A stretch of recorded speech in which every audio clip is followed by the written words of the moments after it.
Ladies and gentlemen, my name is Yechan, and today I'm going to present about how the sanctions on DPRK work in the case of secondary sanctions. This research started from the idea that international sanction on the Democratic People's Republic of Korea, hereafter DPRK, could not show effectiveness for restraining nuclear weapons. DPRK still developed its nuclear weapons and ballistic missiles, and DPRK showed flexibilities and adaptabilities in a top sanction regime and even more deeply into the flow of the global economy than before. As military and economic indicators shows, former researchers say that sanctions did not secure effectiveness in controlling DPRK's ability to operate nuclear weapons programs.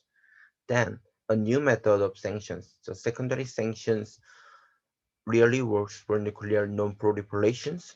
This study aims to analyze the effectiveness of secondary sanctions and provide the importance of introducing a new approach to restrict DPRK weapons of mass destruction hereafter WMD capabilities.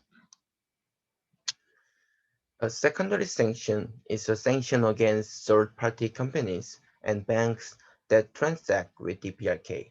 It aims to complement the limitation of UN sanctions on the DPRK.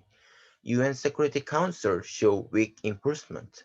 Also, since UN sanctions could not guarantee the participation of China, the secondary sanction is actively used as a means of expressing dissatisfactions and a tough stance on China. It is based on Executive Order 13722, Patriot Act, and the Automobile North Korea Nuclear Act, generating extraterritorial effect. The third parties participate in secondary sanctions since the United States controls the global financial system with the dollar hegemony and financial action task force. Then, secondary sanctions affect DPRK's military and economic power. First of all, in terms of non-proliferation of WMD, secondary sanctions fail to control DPRK military power. DPRK settles their national strategy focused on developing nuclear weapons and ballistic missiles and refused all type of concessions on the negotiations. Their nuclear weapons are estimated to increase regardless of international sanctions. Second, in terms of DPRK economy, according to WTO ITC data, DPRK total imports declined since 2017, showing the effectiveness of secondary sanctions after 2016. However, despite the significant reduction in total import, the dependency on China even increased since 2017. It failed to achieve the objective of secondary sanctions that overcoming the weak participation of China. Sanctions on DPRK aim to achieve the non-proliferation of nuclear weapons and missiles. However, past experience showed the limitation of sanctions, and the United States started secondary sanctions in order to complement limitations. But DPRK still developed its WMD, and the dependency on China even increased. Sanctions are not the only methods of protecting against WMD threat.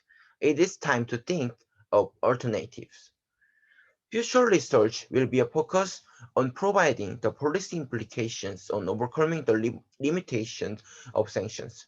In particular, it will focus on analyzing the reason why sanctions on DPRK did not work. The limitation would have occurred in terms of error in sanction mechanism, incentive and disincentive of the third parties who participate in sanctions, and characteristic of DPRK. Sanctions could not secure the effectiveness due to the limitation of the mechanism and no incentive for the third parties to participate in sanctions. Or the PRK already adapted to sanction regime so that enough effectiveness not shown in the PRK. This research will focus on these three aspects and suggest the policy implication for the non-proliferation of nuclear weapons. Thank you.